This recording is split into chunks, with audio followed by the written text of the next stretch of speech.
Oi gente, tudo bem com vocês? No vídeo de hoje a gente vai conversar sobre o livro Oryx e Crake, da Margaret Atwood.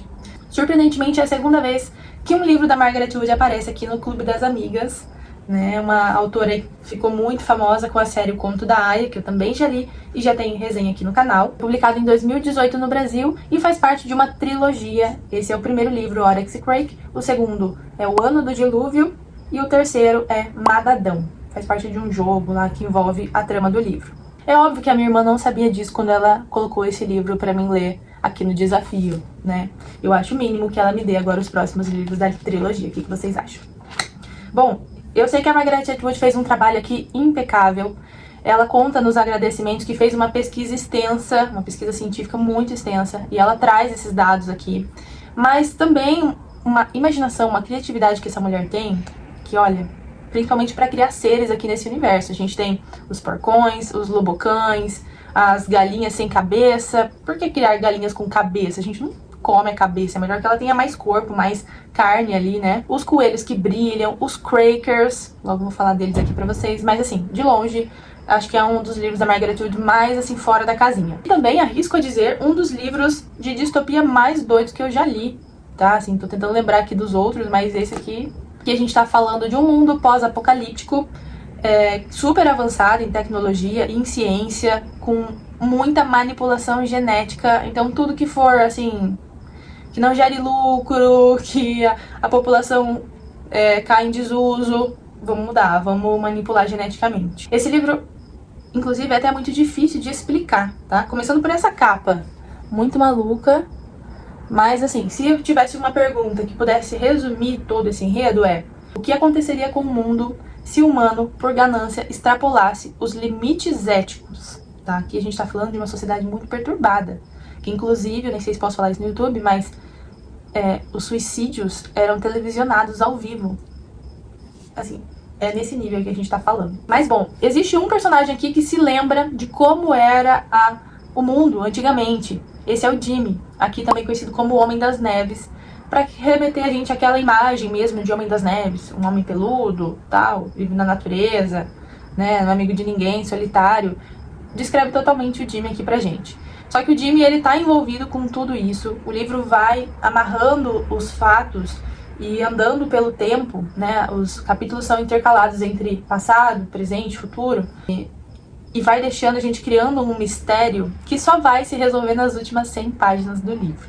O Jimmy, ele conhece os personagens principais, aqui o Oryx e o Crake, né? Os dois, assim, têm passados turbulentos também. A Oryx vem de um sofrimento muito grande, infantil. Ela foi vendida pela própria mãe, né? A mãe bem leiga, né? Sem saber da situação, achou que a filha estava indo com um sujeito pra cidade pra conseguir trabalho, enfim, na verdade era vítima de prostituição infantil.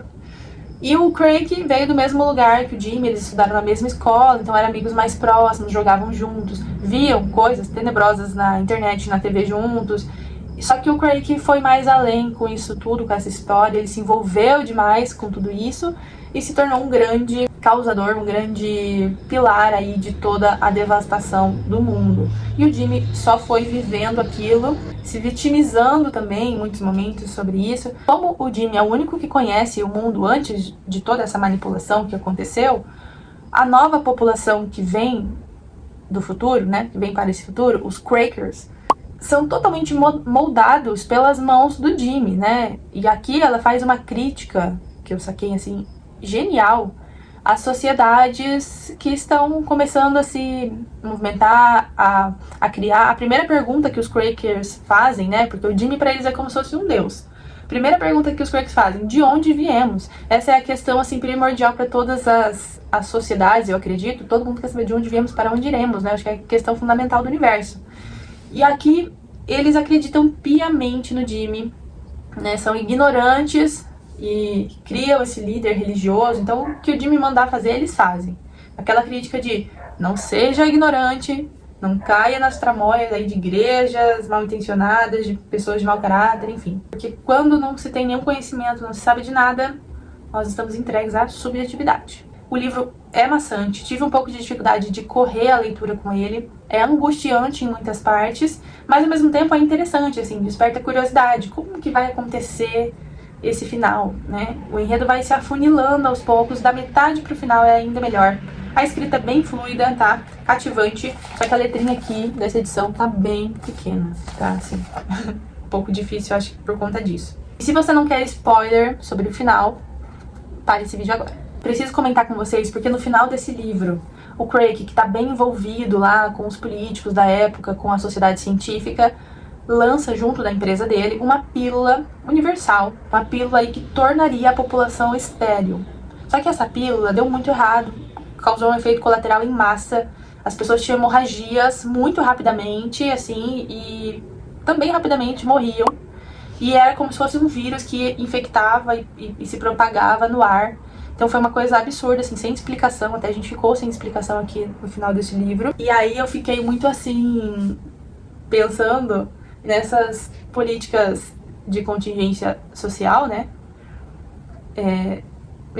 O Japão tem esse tipo de política hoje em dia, né? De limitar a quantidade de filhos por pessoa. O que impede eles de criarem uma pílula que faça isso? A força. Os limites éticos? Percebe que é uma linha muito tênue entre o que a gente pode fazer e o que não pode? Gente, e aí com isso eu... Demais esse livro, demais. E aí mais pro finalzinho ali, no último capítulo, o Jimmy acaba encontrando outros sobreviventes humanos, mas ele ainda não estabeleceu o contato com eles. Então assim se encerra o primeiro livro da trilogia, que nos faz angustiar pelos próximos capítulos. Com certeza está na minha lista de compras aí das próximas leituras. Vou continuar a série. Muito obrigada, minha irmã. Vou te emprestar o primeiro livro, como você pediu, pra você viver isso comigo. E aí, fica até o final do vídeo pra você ver o próximo livro sorteado aqui do Clube das Amigas. Um beijo e até o próximo vídeo do canal. Eu acho que aqui, deixa eu ver. Eu acho que eu vou nesse. Esse aqui é a escolha da minha amiga Jess. E ela embalou com um pacote de presente de criança, né? Porque ela é uma mãe do meu afilhadinho lindo, que eu amo, o Léo. Gente, que amor, parelou. E diz assim, olha que letra linda. Oi, amiga, escolhi este livro para você com muito amor e carinho, pois quando se trata da nossa amizade e dos nossos interesses em comum, me vem muito à mente a espiritualidade. Você me desperta o interesse sobre o que está além da vida e deste plano terrestre. E acredito que, assim como eu, você também tem entes queridos no plano espiritual, pelos quais sente forte conexão. Que este livro possa te conectar ainda mais com o mundo místico e toda a divindade que existe entre a vida e a morte. E que você saiba também que eu sinto e desejo que sejamos amigas nas nossas próximas vidas. Ah, que bonitinho. Amo você e obrigada pela sua amizade. Assinado Jéssica Lanoy. Ah, eu já gostei. Experiências de quase morte e o dom da vida. Relatos de vivências fora do corpo. Uau, do Philip L. Berman. A perda de um parente ou amigo é o que muitas vezes desperta nossa crença em assuntos espirituais, ou levanta questionamentos sobre a vida e a morte. O autor passou por 3 vivências que o encorajaram a aprofundar os estudos sobre experiências de quase morte. A primeira foi em 72, quando sofreu um acidente de barco e por alguns instantes viu seu próprio corpo flutuando, mas depois recuperou os sentidos. A segunda foi em 78, quando caminhava por uma praia e um rodamuinho de areia parou diante dele e por pouco não o levou. E a terceira, em 93, quando teve de enfrentar junto com a esposa a morte da filhinha recém-nascida. Philip Berman concluiu a graduação em Filosofia e Religião Comparada na Califórnia e começou a trabalhar com o projeto de estudo da crença contemporânea, o que resultou em mais de 500 horas de entrevistas com norte-americanos. De modo espantoso, o autor constatou que 1 em cada 20 entrevistados passou já por essa experiência. Conceder a entrevista representou para eles compartilhar o dom da vida, pois eram testemunhas vivas.